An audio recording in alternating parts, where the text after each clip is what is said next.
Hey, squad. Welcome back to your Royal BFF, the People's Duchess. Happy Tuesday. I want to shout out the members who make this channel so fulfilling. Y'all are really something else, and I hope especially that you all are doing well today. Yeah, it's Tuesday, but it's almost over, and then it'll be Wednesday, a brand new day, so that's exciting too. It'll be a brand new month. I hope March has been exceptional to you. I do hope that you guys have all had a very fruitful and lovely month. I hope that you've all impacted a woman this Women's History Month. I love a good Women's History Month. Y'all know I love to celebrate, especially the women who have really shaped and molded our outcomes. Really important. So, shout out to the ladies on this last day of Women's History Month as well. And again, to our members, y'all crack me up. You keep me going. You keep things interesting. And honestly, without the support of each and every one of you, subscribers, members, I wouldn't be able to do this. And I love doing this. So thank you so much. And if you're not a member yet, consider joining the membership. We have so much fun in members only. And the live streams are, for the most part, members only. There's a few here and there that are necessary for public conversation. But yeah, this live will also be available for members after the live stream ends. And I started it off wanting to make this live stream entirely members only because this is not news that I could be couth about today. If you couldn't tell from this very ridiculous thumbnail, yeah, I just couldn't necessarily be couth about it. I actually love this thumbnail. It's not deliberate, but it is the perfect representation visualized of what's going on. And initially, it was supposed to be like a broken heart. So I started out with trying to get the two pieces to be fit into like a broken heart shape. But once I started on it, like the very first thing I did was to put the pieces onto the screen in a torn down the middle. And I made this frame in Figma. And Figma is like a web developer tool for designing assets, like visual data, visual anything, pictures, whatever, movies. So I utilize tools like Figma. I use Spline too and Canva, which are really great, but Figma gives you a little bit more leeway in terms of like the preciseness. So if you create content, you know exactly what I'm talking about. These tools are sometimes limiting as far as like how you can fine tune and how you can make elements. Sometimes you can cleanly edit lines out of a background, for example, because those types of effects, once you do the foreground effect in Canva, for example, you want the clean edit out of the background, but sometimes there's a shadow that it leaves there and you can't really like do anything to erase that or fix that. So in Figma, that's not the case. You just plug in the image into the corresponding field and poof, just the image that you want, no shadow, no like after effects. So yeah, even the thumbnails that look abstract or singular are very deliberate and thought out. I actually had something else in mind entirely. But once I dropped those images into the frame, I was like, okay, yeah, we're going to go with this.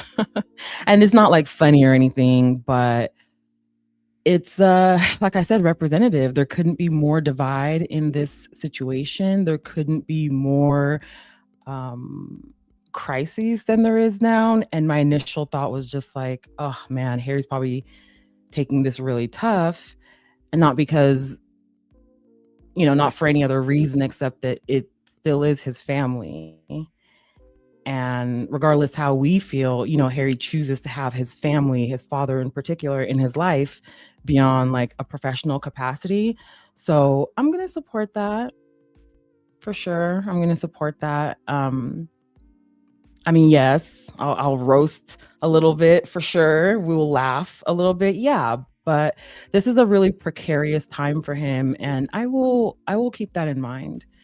I did try to maintain some decorum when presenting this story, but I found it impossible to get it together long enough. Like initially, I was doing a video on it, but every time I went to record the video, I couldn't stop laughing. I am still in tears and barely able to function even at the moment because of how much my stomach hurts from laughing. Like, what do you mean? What do you mean the BBC cut the staff down to 1 member for royal coverage? I thought y'all said King Charles, the commander, and his equally adored wife were the backbone of the country, and that people willingly love them in the streets out loud, and it's not at all by force that they give them so much money every year. Are you saying now that those were bald-faced lies?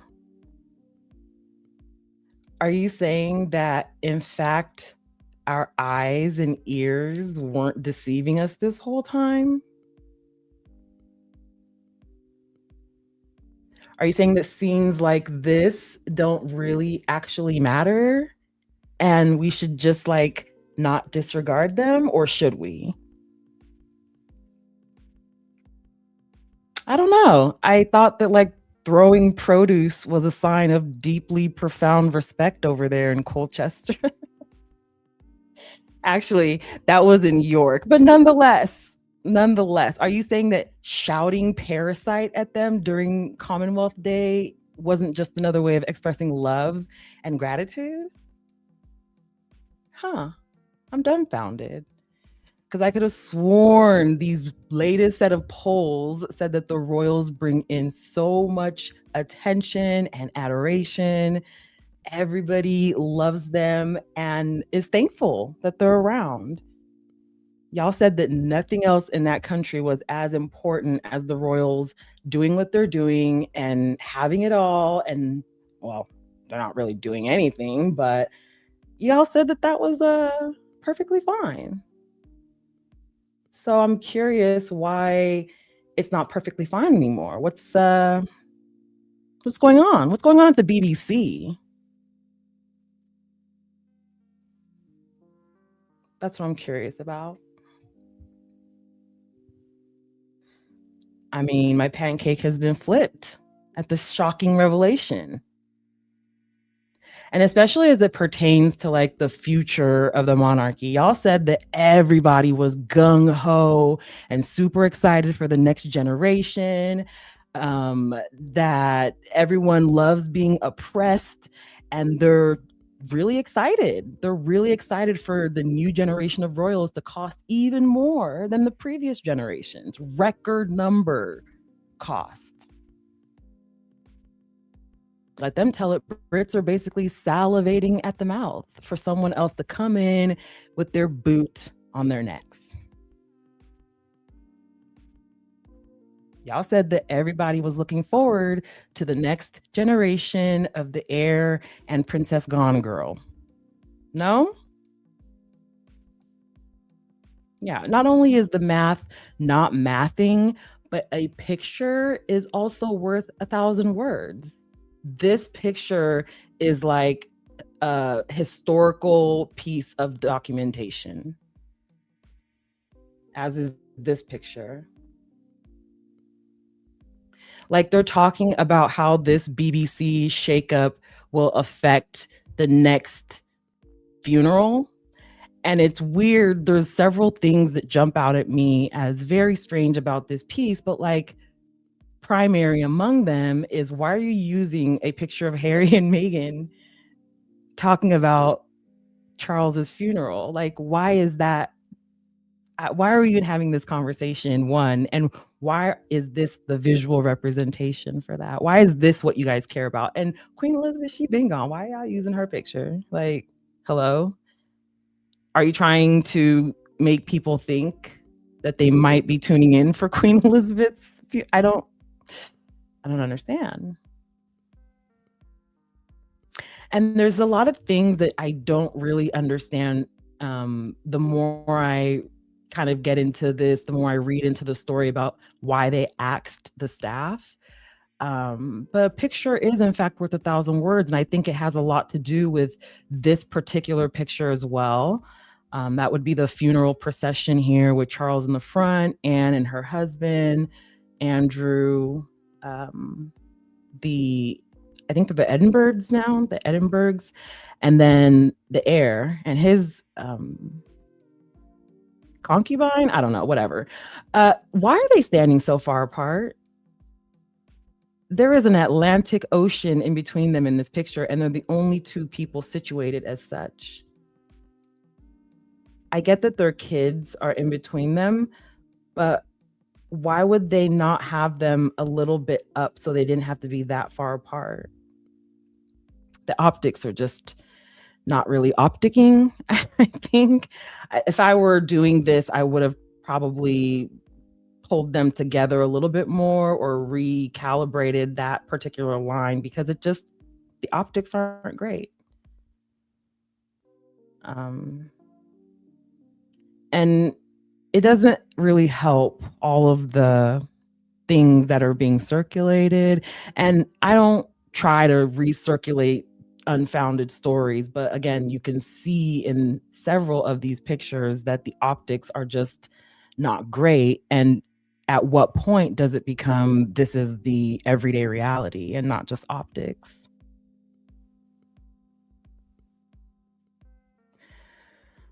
So I've noticed this for the last several years. And look, it's none of my business. I don't like to discuss people's relationships, marriages. I think y'all know my stance on that. I actually support this marriage. I think that they're paired well for each other. They're very suited well for each other. Sorry. Okay. I didn't mean to laugh there. It's true, though. They are very well suited for each other. We've covered it a couple times on this channel. Y'all know my stance on this. And I've spoken at length about it on our members' live streams and certainly on like TikToks on Bonnie's Live, where I don't like the idea of the kids being involved. I don't like when there are children involved. I don't like when parents split up. It's very painful. It's a very tough time for everybody. And I wouldn't want to see that. I hate that, kids tend to be collateral damage in divorces. So I would never wish, divorce on anyone. But I do love this for them. On the flip side of it, I love it for them. They deserve each other. And I hope whatever he's doing just continues. I hope she's just trapped there. It's because it's the prison of her own making of it all. That's the funny part, not necessarily the harmful part. I definitely would never laugh at that. But the fact that she can leave and just doesn't is crazy to me. You could, but that's her choice. And anything that they do is, again, their business. It's just the bad optics of it. We have to see it, and it's awkward for us to look at because you guys always offer these like floral, flowery stories about them, and then we see the opposite, and it's very confusing. It's very confusing to us. But, on a completely unrelated note, I love this quote here. I don't know who needs to hear this, as the kids would say, but I do love this quote. And I just feel like it could be very useful for someone out there struggling with trash-like tendencies. It says, just because you're trash doesn't mean you can't do great things. It's called garbage can. How inspirational. I grew up on Sesame Street later on in life. I didn't grow up on it as a child because I didn't have really a lot of TV to watch. But when I got older, specifically like in high school age, 13, I think high school is 13 in the US or 14, I got turned on to Sesame Street. And so this Oscar the Grouch character, oh wait, is this Oscar the Grouch? Yeah, this Oscar the Grouch character is really near and dear to me because he always had such an attitude. And I would wonder why he had such an attitude. And I think that's why I went into psychology, because I wanted to know the backstory. So this is, to me very inspirational. And I think inspiration is really what the royals could use right now to overcome the very real obstacles that they're facing. The obstacles, including the really quick fallout from quote unquote Megxit. Mm-hmm. Yeah. That came from years of thinking that you're bigger than the program. And in my opinion, it's been swift. It's only been like a handful of years. It didn't take decades to enact that particular justice. I think that what we're seeing now with the BBC is extraordinary. It's an unprecedented time. Um, it is bigger than what they are making it for sure. I see that in the press, there's a deliberate effort to tamp down this conversation around the unpopularity and how no one's showing up. And we've all seen it, the empty barriers, the very, very empty streets. And I mean, what can you say? What can you say?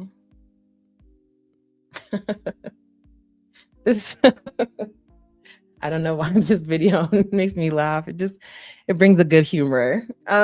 No, what can you say though? Like when you tell us that they're super popular and they get all this, attention, they have all these Instagram and social media followers, but we don't see those people translating into any real world data. That's like, okay, well, what do you have to say about that? In fact, the opposite of what you're saying is true. We are seeing an increased presence of outbursts, protests, heckling, in addition to the empty barriers, in addition to the very obvious way that they curate things, like when they bus children out there to greet them. That's weird. Why would you do that? Like, I can understand if you're like going to the school and not disrupting them necessarily. Maybe they're on their lunch break and they can come say hi to you, but like having them shuttled out there in their school uniforms, that's weird. Isn't that weird? I feel like that's kind of weird. But the fallout from the Sussexes choosing themselves and a better future for themselves, I think has been quite swift. The serendipity of the Royal House of Windsor coming to just a full-blown grinding collapse just a few short years after Harry and Meghan told people what they went through is bittersweet, I would say. And only because Harry has been saying this for decades. For decades, Harry has told us in one interview or the other, in those very candid moments, that he didn't appreciate the way he was treated in his family. It broke my heart to watch him describe how he would rather be in the middle of nowhere, in the desert, far away from his family than out there doing all that royal pomp and ceremony. It's in these interviews that you get to see that Harry never fit in, not with his family, not with the aristocracy. It was very clear that he found it all quite ridiculous, to say the least. Another one of the videos that I find quite useful in attempting to understand Harry's perspective is this video with his brother and a journalist who's panning through a home. I don't remember which home, but they're walking him through the home and Harry's explaining the pictures on display. And Harry makes the comment that it's so ridiculous that they give pictures of themselves to people as gifts, like when they travel. Like, why would you want a picture of him? He was just like, that is so dumb. But he understood, and he always called that type of stuff out. He was born into that role, yes, but based on his own disposition and the things we've heard him say about it, he was very much independent otherwise. Once he left his duties at the firm, he was Harry, just Harry. He was not tripping off of like title, and it didn't seem to have gotten to him in that way, I think.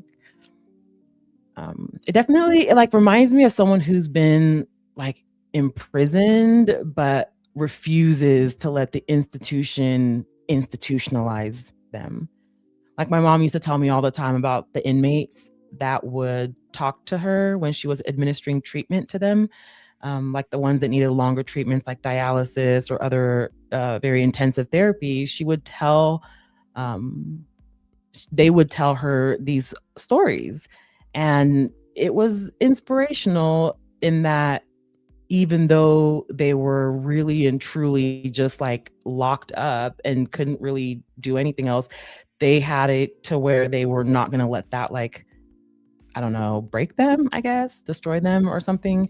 Like, yeah, you're going to start being philanthropic and waxing philosophic about life when you really have like no other responsibilities, nowhere to go. But it does actually force you to either make or break. And some people don't break. And I can see a lot of the same determination in Harry, the same type of speech patterns, the same inability to accept the status quo as what it is. Just he refused to let that mind, like he refused to let the institution like take over his mind. And factually speaking, this outside world in both the inmate's case and in Harry's case, it was quite harmful to them. It was the traumatizing part of their life. So they didn't mind being away from that. Hi, everybody that's just joining the chat. Hey, Cookies and Cream. Shout out to everybody that was here first. Fancy. Sorry, I just kind of got into the episode. I just wanted to get it out because honestly, if I even stop to think about it for a second, I am going to start laughing. I'm definitely going to start laughing like, okay. Because it's just like, I don't understand what I'm looking at. I do not understand why they want us to not be able to look at this and say, oh yeah, this doesn't look good. We should be able to look at any piece of information and make a determination as to whether or not it's doing well. And you can clearly see that it's not really working out for anybody right now on that side of the Atlantic.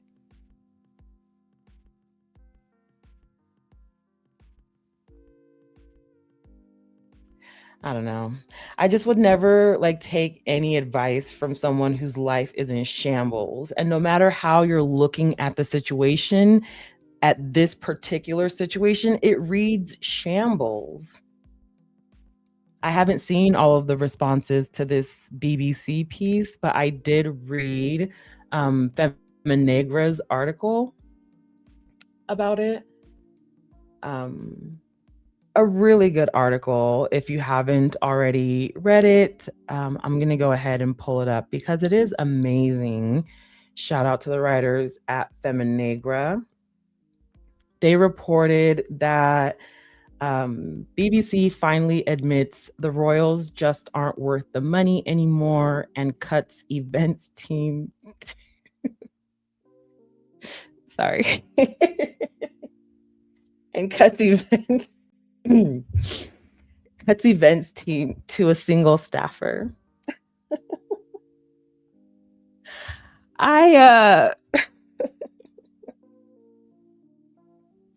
This is where I had the trouble earlier.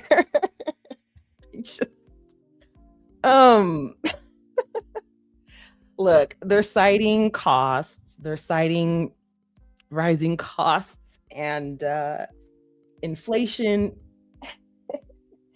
And the article goes on to say, for decades, the BBC has treated royal coverage like the crown jewels themselves, polished, protected, and presented to the nation with the kind of reverence usually reserved for religious relics. The dedicated events team, that elite unit responsible for broadcasting every ceremonial moment from the late Queen's coronation in 1953 to her state funeral in 2022, was considered the gold standard. The crown jewel of live British broadcasting, they called it. Well, someone finally looked at the crown and noticed the diamonds were looking a bit dull.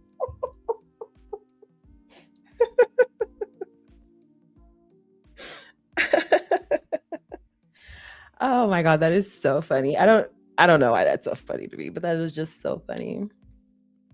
But they're looking quite a little bit rusty and dusty these days. So the article goes on to say that the Times reported this week that the BBC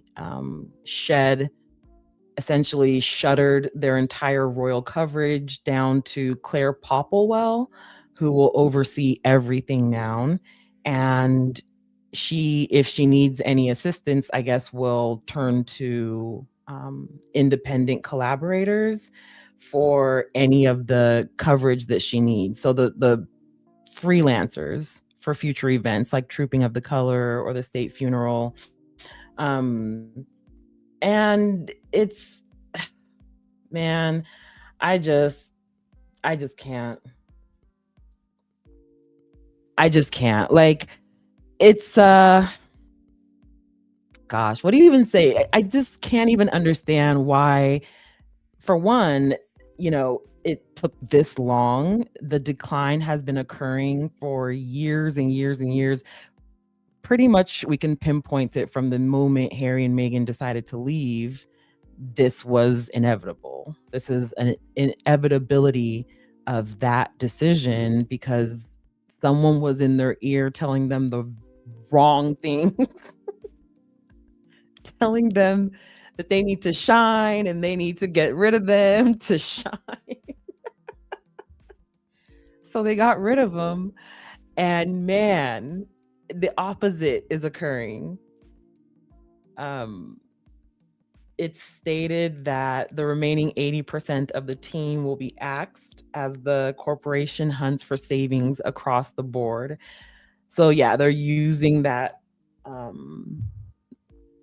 the excuse of cutting costs, but that is crazy to me. I'm really glad that Harry wrote Spare. We're all so glad that he documented that indefinitely because a lot of people like to pretend that those interviews don't exist. His time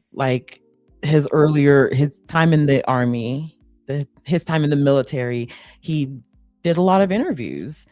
And people love to pretend those don't exist and even try to maybe bury those interviews so that the current narrative about him being brainwashed and infantile somehow in his thinking can be true. But it's not.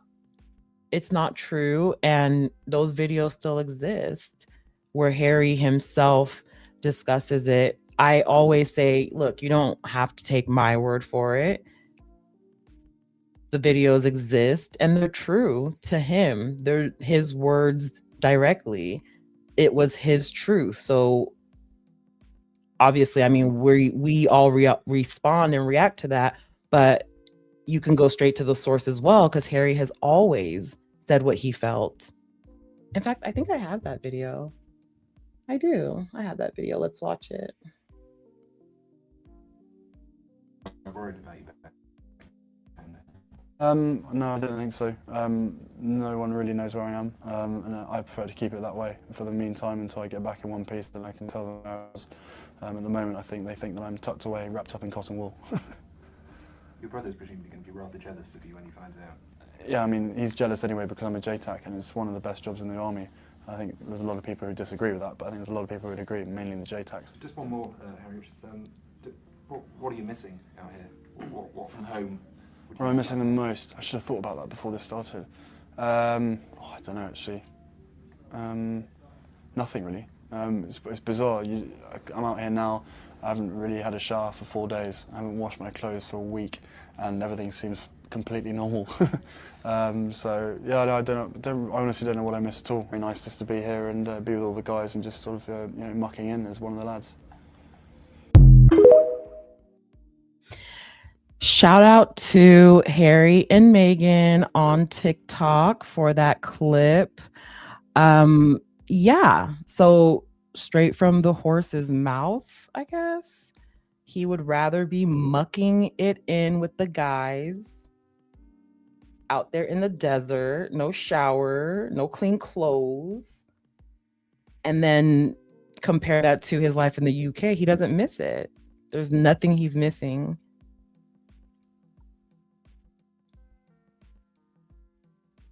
He said himself there was nothing he is missing from there.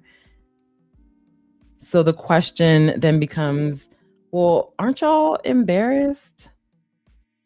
And Harry made a really good point in this video. He pointed out his brother's jealousy, and that has been a reoccurring theme throughout their whole life at this point. His brother's jealousy was crazy. He always made it a point to compete from a very early age. We've all seen it in videos. Very early age, they were already trying to assuage him so that he wasn't always in competition.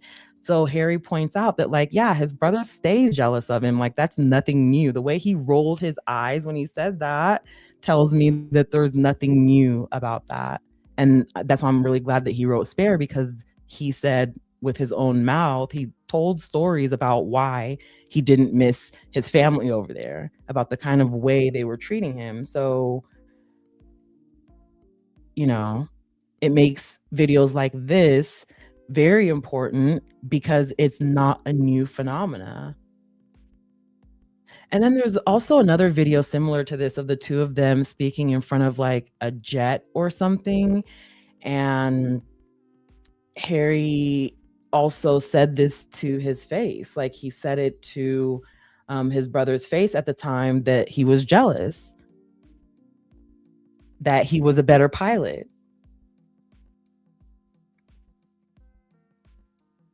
So it's the same old, same old. And he didn't have anything to say about that. His brother just shook his head and chuckled nervously, like he didn't even say anything,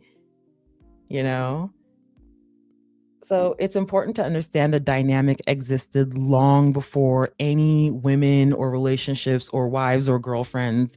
There are videos of them as literal toddlers where this dynamic also existed.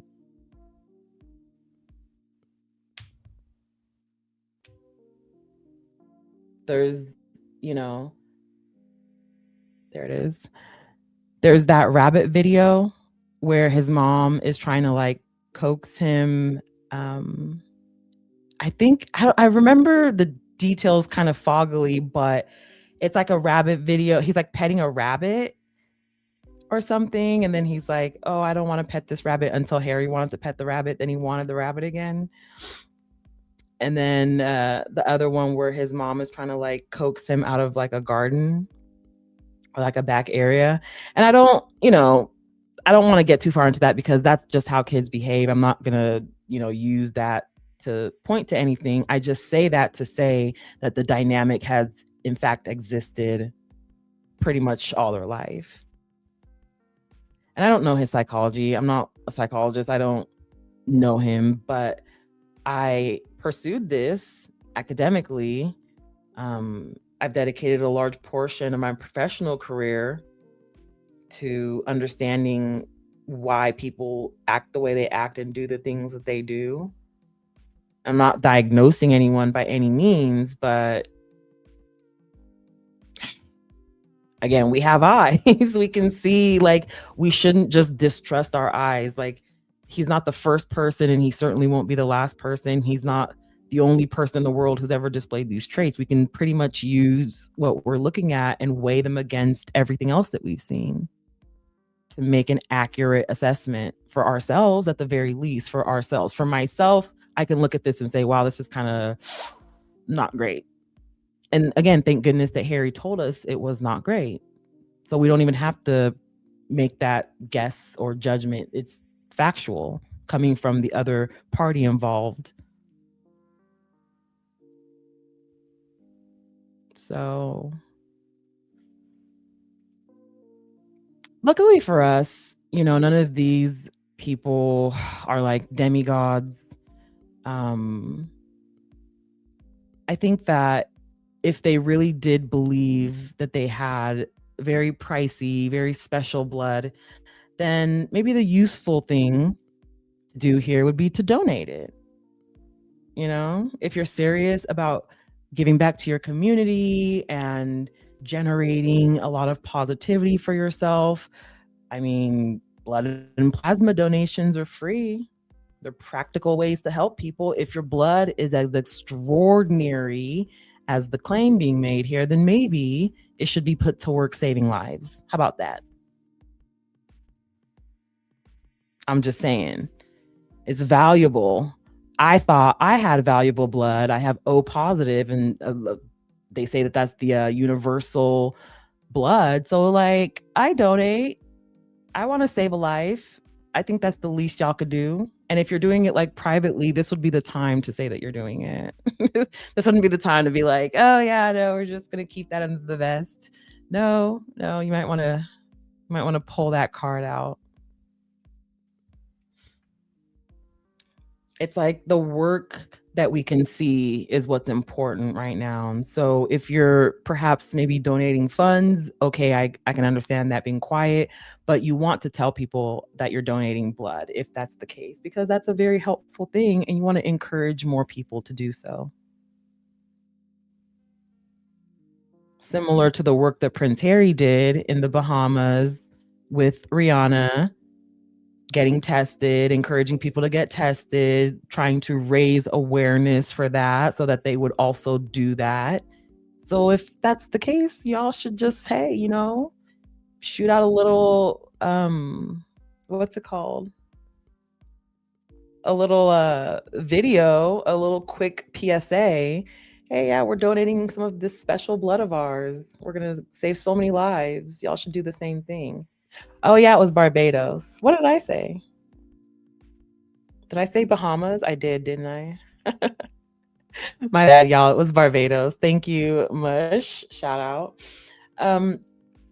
Yeah, no, but again, the tangible results is what people are looking for. Gone are the days where you're going to blow some smoke and mirrors, tell people you did some things, not really have anything to show for that. Gone are those days. These are the days of action. These are the days of action. These are the days that people want to see what's going on. They want to see where their dollar is going. They want to see the fruits of their participation. So if you're just telling them that you're awesome and that is the prize, that is what they get. The awesomeness is what they get. They get to revel in how awesome you are. Well, that's not really what we're looking for. Because again, going back to the Feminegra article, the crowds are thinning out. The article states that this stuff no longer justifies the expense. And why would it? The royal crowds at events have thinned. It goes on to say the younger generation, the demographic the BBC desperately needs to retain, could not care less about a carriage procession. The heckling has become as predictable as the waving. The approval ratings for the monarchy have settled into a kind of polite indifference that the palace tries to spin as enduring popularity, but everyone else recognizes as the slow fade of an institution whose best years are behind it. Ouch. I mean, she ain't lied though. It's harsh, but it's true. And it's fair. This is fair. This is a fair comment. Cookies and cream. Why are you like this? Thanks for the input. Agreed. Rabies, probably. I don't know. I've been watching a little too many. I've seen some things, okay, and yeah, I wouldn't trust that either. Um, but no, yeah, seriously, this is so representative here. She's spot on.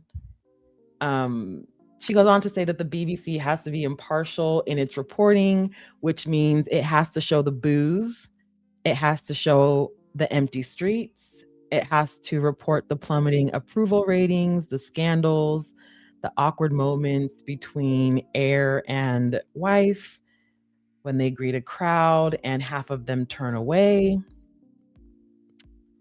She says maybe, I'm assuming it's a she, and pardon me if it's not. I'm so sorry if that's not the case, but they say maybe, just maybe, the BBC is happier to cut down the coverage than to keep broadcasting the slow motion collapse of an institution it once treated as untouchable. Naturally, the usual suspects are already crying betrayal.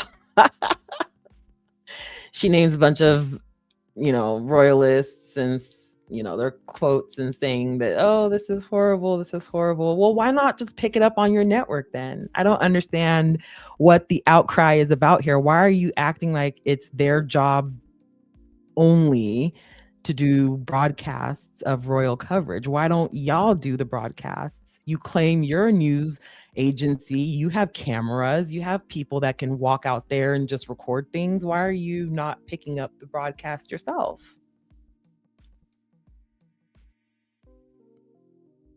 That's what I don't understand. If you're so excited about everything, if you're so over the moon about everything that they do, how much could it cost for you to just take a couple of cameras out there? You can even use your iPhone. Who cares? At this point, the coverage is important and it doesn't matter how you get it. People shoot on their iPhones all the time and a lot of those videos go viral. Remember that lady that took that one picture of the four of them walking in Sandringham and made hella money from that? So it's not important. Just grab your phone, get out there and do what you need to do. Or are you not doing that because they don't want you to? They're not allowing you to? And if so, why not? Why not?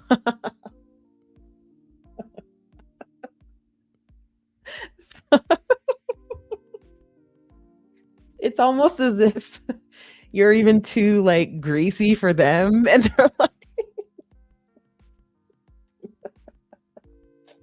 they're like the greasiest people, and you're still people they don't want to associate with or be around. So yeah, they are watching the clips of the heckling and the laughing and the awkwardness. And sure, you can say that, hey, that's just me viewing it through my lens as a person who doesn't quite appreciate them as much as the next person does.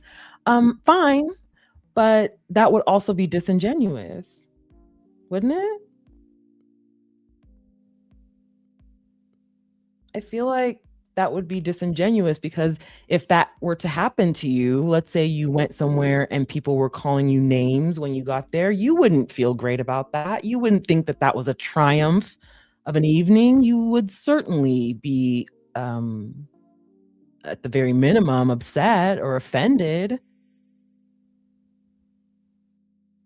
It's human nature. We're all looking at the same events occur. You can't tell me that people aren't disenfranchised when we are watching people express their disenfranchisement in 4K.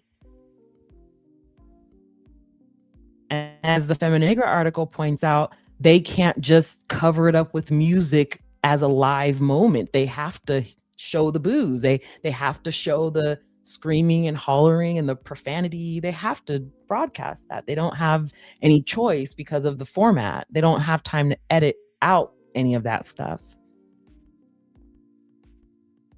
So they made a choice.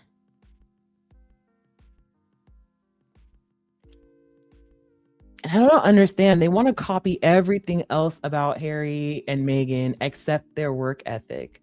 Are you you not embarrassed? Why is it that you're not yet embarrassed enough to copy good work ethic or at least mimic good work ethic? Like, you can, at the very minimum, be like, hey, we're trying to do this, not just put out these statements. At the very minimum, you can show up somewhere and not make such a production out of it. You can just kind of like be yourselves. And no, don't be yourselves. That's probably the worst advice I could possibly give you. Okay, not yourself, but others. Be like the people you would imitate in any other way, right? So pick up some of the Sussexes, work ethic, maybe their speech. Study this speech of Prince Harry's, particularly at IAPP this weekend. He did so well. His impact came across so clearly. He didn't need notes. He wasn't at a podium. He was speaking from the heart. And you can tell he was speaking from the heart because he has said this over and over again. He will use any opportunity he can to safeguard his children and his family and others. Part of the Archwell Parents Network, this whole thing is an extension of that. So if you want to study and mimic anything, not just their clothes and everything else, mimic their work ethic. That's what we study here. Like, this is a historical channel. That's why people come here, for the history and like the data and the knowledge. And they leave here feeling a sense of, okay, I've really learned something. That wasn't even a joke. Like, why am I laughing? No. I can keep a straight face when I say that. This is in fact a history channel. This is in fact a history channel. We in fact do come through with historical data and receipts. So I don't know why I was laughing at that. It's just in my own head. Cookies and cream, yeah. Well, I mean, true, but I think everyone can learn something. I'm hesitant to give up on people just like that. I feel like they can still learn. From Harry's IAPP speech, for example, I want to pull that up. Hold on. You can listen to it.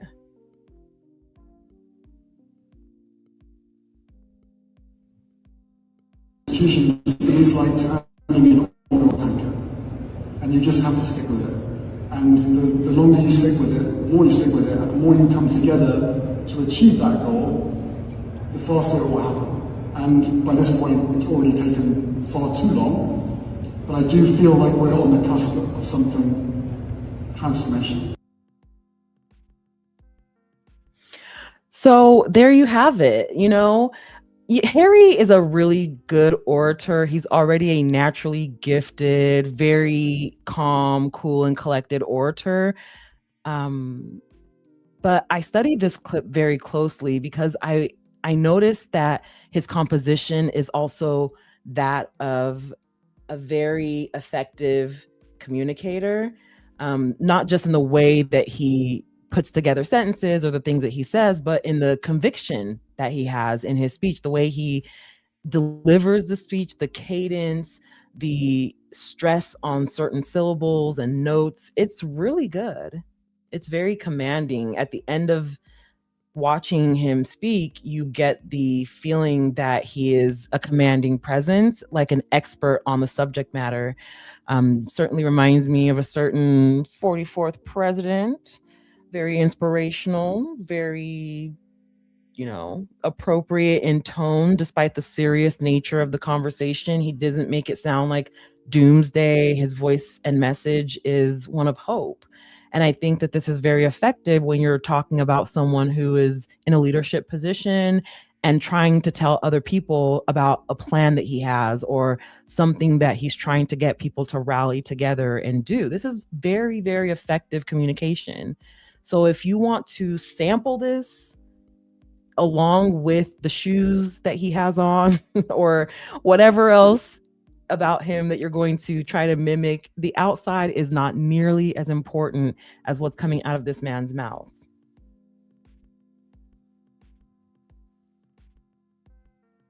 Because this is where you're at.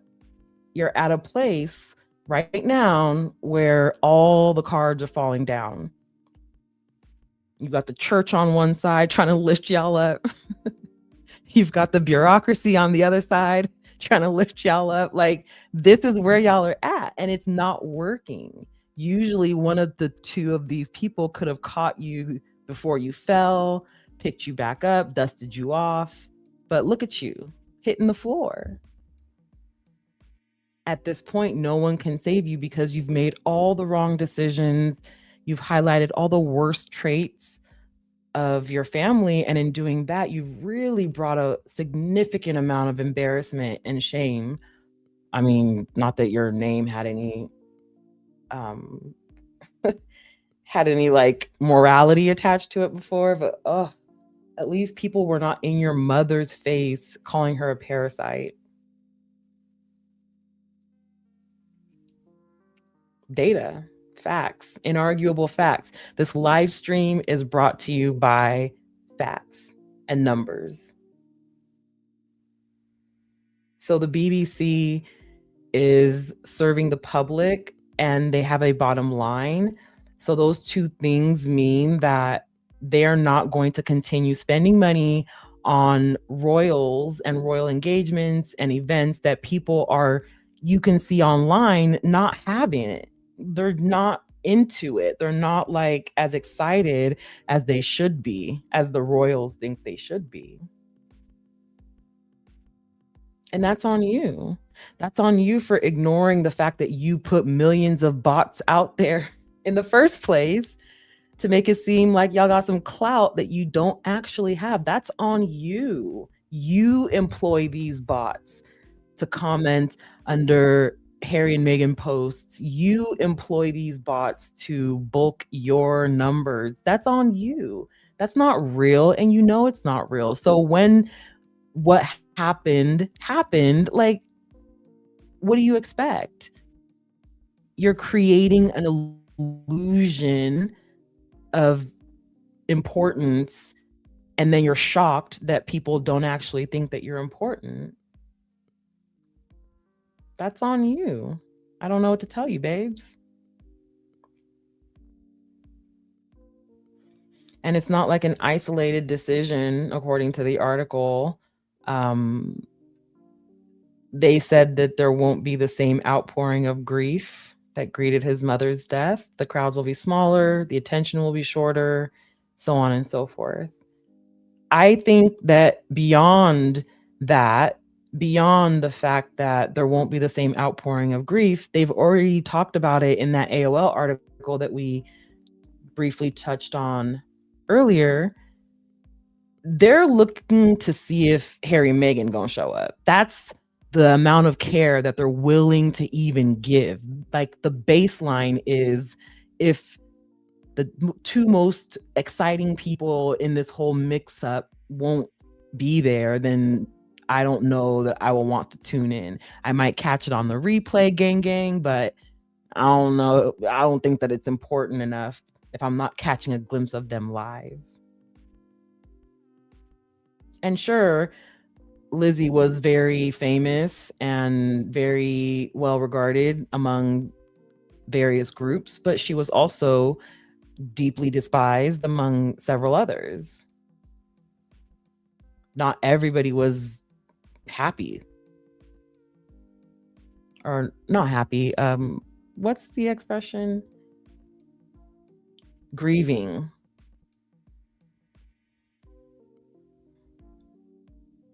And that's just the fact of the matter. When you're a public person like that, you're definitely going to make enemies. But in particular, this royal family is just so out of touch. They're just deliberately so. You know, they are very much out of touch with the fact that people do not regard them like that.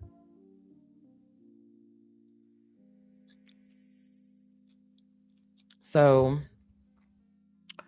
yeah, they're not going to have a lot of excitement, or not even excitement. That's not even the word to use, but like, you know what I mean? Interest, right? Interest and buzz and all the pomp and ceremony that was Elizabeth's funeral. I don't know that William is ready to do that for his dad. I don't know that he really has that type of care in him.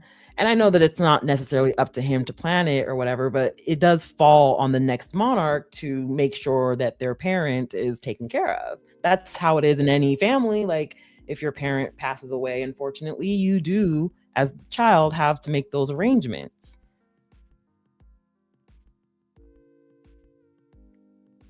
Especially if the spouse isn't around anymore. And I don't know that, Camilla will or won't be around, but I don't know that they're going to let her do anything. Like, she doesn't seem to have the ability to bypass her son-in-law at all.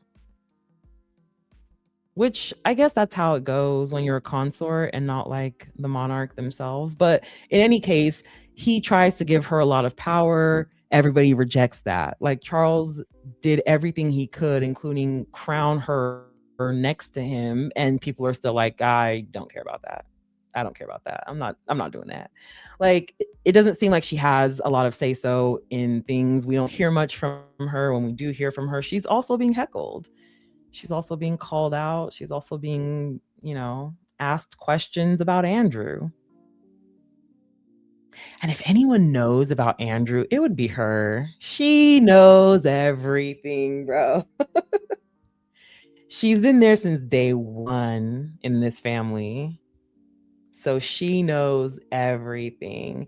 So if you want to ask anybody what they knew, they all know everything. But someone who's been there since before this generation of kids were even born, like someone who knows who these people are at their young core, she knows the lore, she knows everything about these brothers.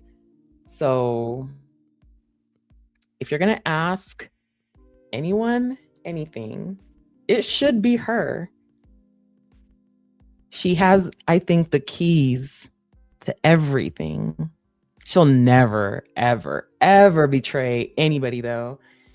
She'd rather probably go to jail than betray that man. She's worked way too hard to earn her place beside him. So, give her that. But man, she knows everything.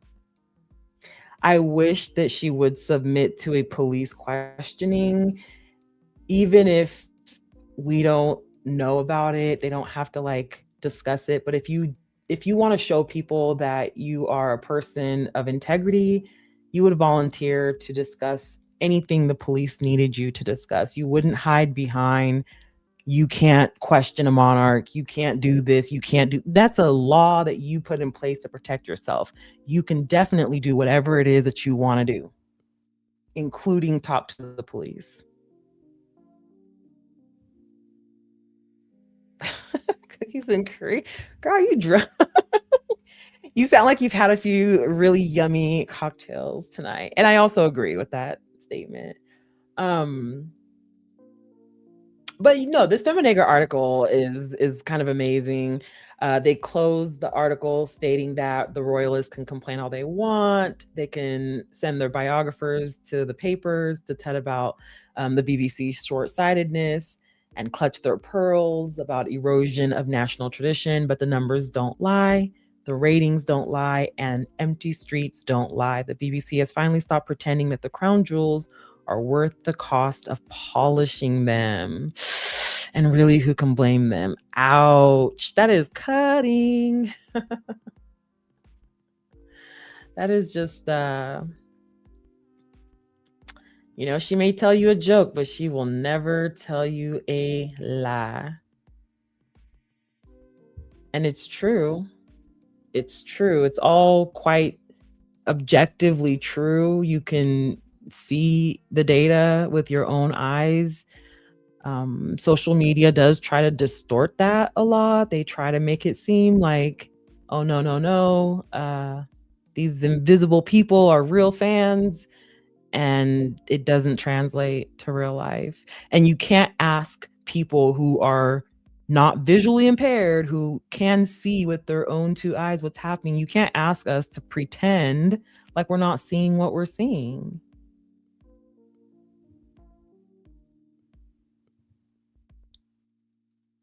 Like, you can't just say that like our eyes are betraying us anymore.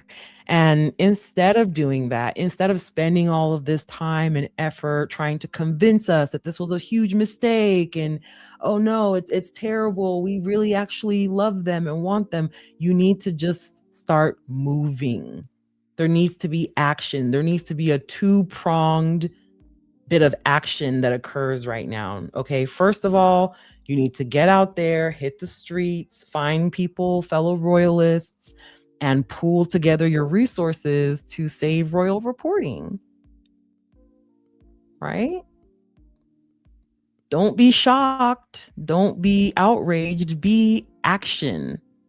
Be about it. Stand on some business for once. Do what you say you're going to do. If this outrage is not fake as hell, then channel it into something positive. You know, we love a good bounce back story. And two, don't start none. Don't start none. Don't worry about what anyone else has going on. You guys have a lot of things going on in real time. You're dealing with a whole lot of collapse and calamity. You need to not start nothing, and it won't be nothing. You need to streamline your energy into preventing things like this, preventing scenes like this from occurring. You need to figure out how to remove all traces of your imperial past, starting with the crown that you still call the imperial state crown. Maybe rename it to something a little bit less colonization-y, a little less colonizing, a little less exploitative. I don't know.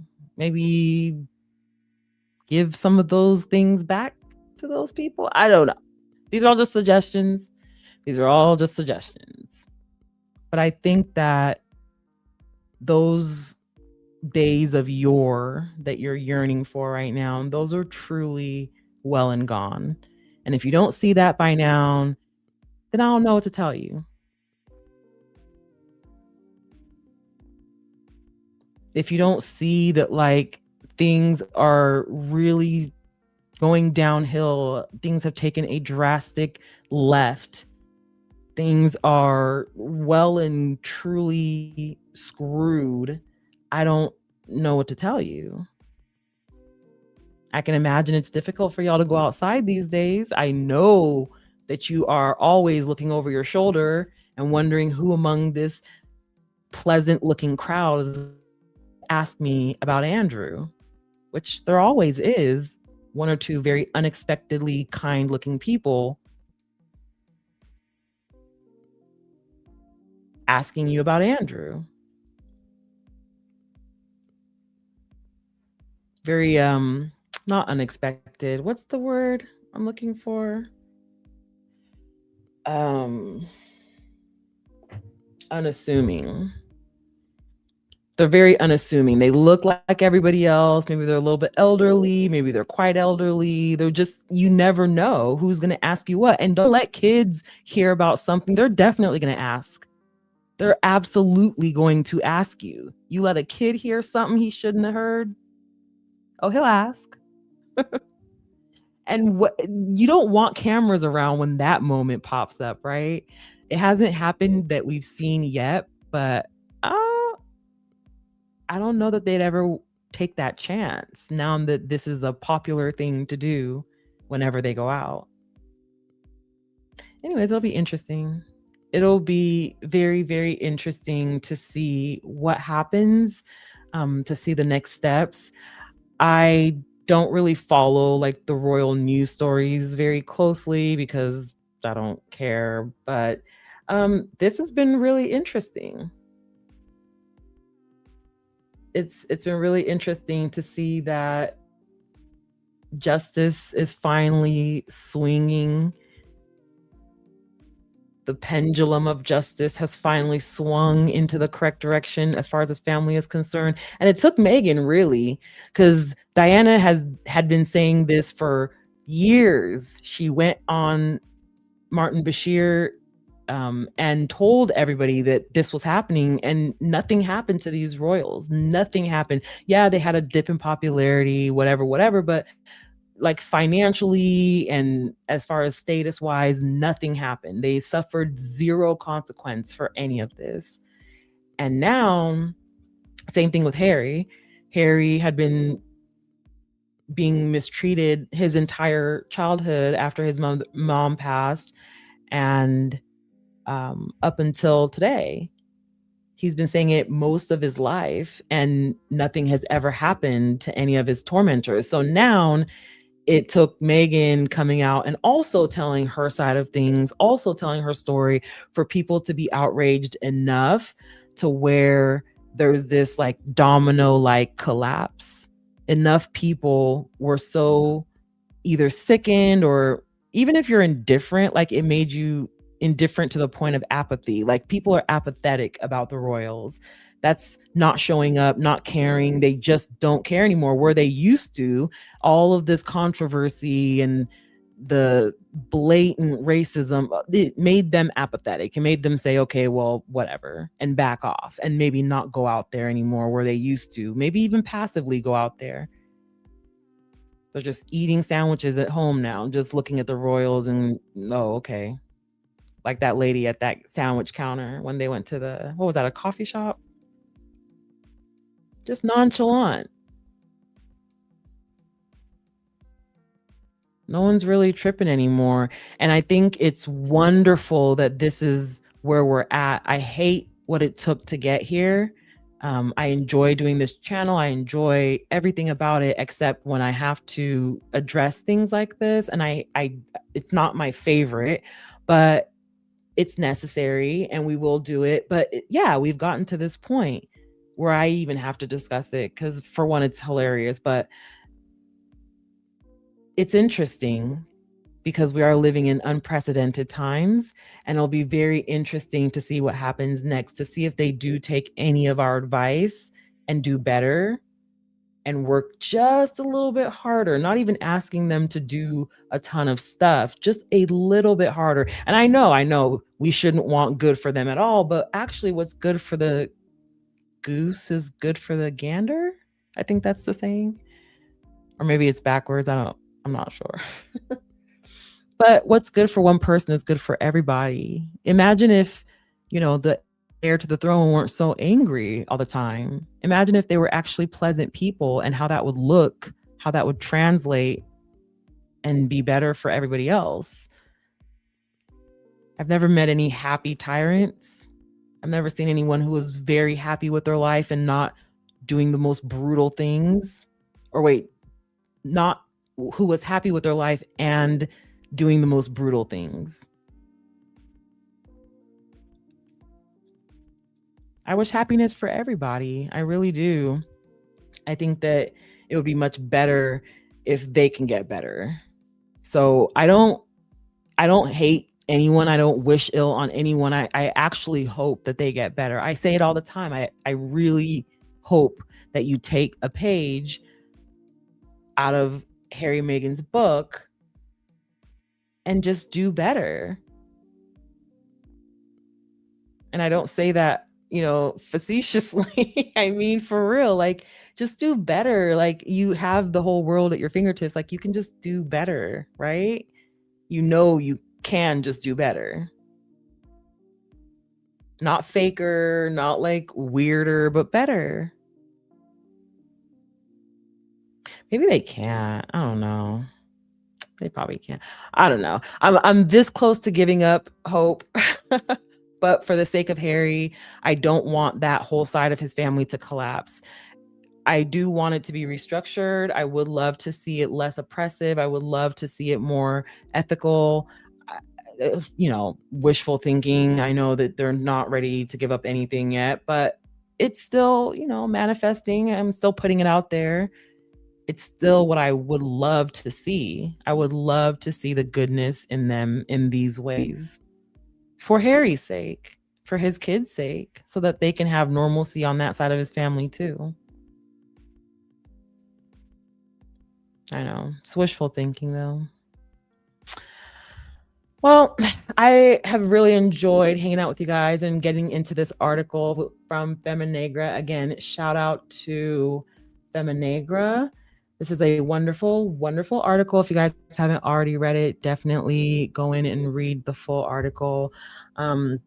If you enjoyed our live streams, again, do consider becoming a member. We have a lot of fun in our Discord and on our live stream, members only. It's a good time. You can also buy me a coffee if you are so inclined at buymeacoffee.com/thepeoplesduchess, or you can also scan the barcode on your screen. Thank you so much for joining me today, guys. This was a fun little kiki. Please take it easy out there, be safe, and be kind to yourselves. Until next time, bye for now.